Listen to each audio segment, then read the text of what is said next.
If you spend some time on Freezerburns, then you might stave off the stomach churns. Greg's the frozen food master, he's best bud to your taste buds.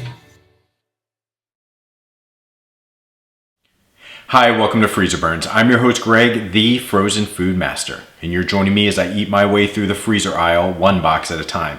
It's no secret that I think Marie Callender's makes the best pies in the freezer aisle. It's got flaky crust, it's got homemade fillings, and I've always thought that it could be passed off as homemade. So I decided to conduct a test. I invited my friend Jennifer to come and bake her famous Dutch apple pie. Here's what she said about what makes her pie great. Everybody's got their own thing on why theirs is best. You know, a lot of the elder generation seems to be like the crust.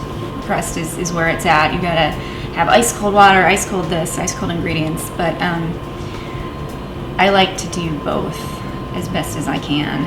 So the filling, it's simple, but with a lot of flavor. I do everything by hand. I try to do the crust by hand. I spend a lot of time on both.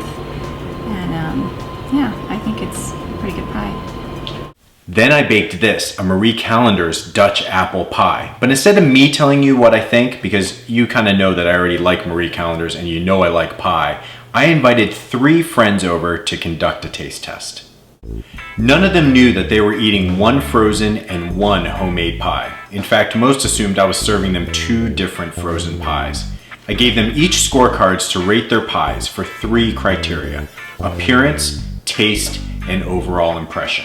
Here's how the pie is rated. Pie number 1 overall was fantastic. It was very, I like the topping. There's a lot of topping. There are a lot of apples in it. One interesting thing was I thought the apples still had some crunch to them, and I've had a lot of apple pies where the apples were super soft. And I like that the crust was actually flaky and not soggy. Well, first off, I don't think it looked like a pie. It sort of fell apart on the plate. Well, it wasn't as appealing as the first. I thought that when I first looked at it, it looked like a apple pie pizza. So appearance-wise, not quite as flattering as the first pie that we had. The flavor was really different. It was sweeter for me. Okay, so Jennifer's homemade pie won out, but it wasn't a slam dunk.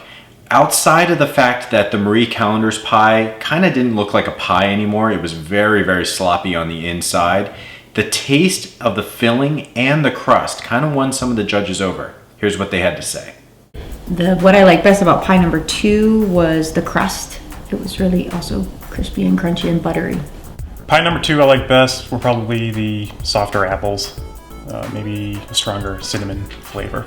Apples were softer, smaller, and there seemed to be more spice or brown sugar or something in there that made it taste different than the other. So overall, I'd say that it didn't look as nice, but it tasted really good. Also remember that Jennifer took almost 2 hours to prepare her pie from scratch. She made the crust from scratch, she had to cut the apples, she had to put it all together, and of course the standard bake time. It took only 3 minutes for me to take this out of the freezer, out of the box, into the oven. And if this is the type of pie you like, if you like things that are maybe not as crisp in terms of the apples, maybe a little sweeter taste, this might be right up your alley. You just maybe should put this in a bowl instead of a plate. As always, I'm your host Greg, the frozen food master. This has been another episode of Freezerburns. Thanks for watching, and I'll see you next time.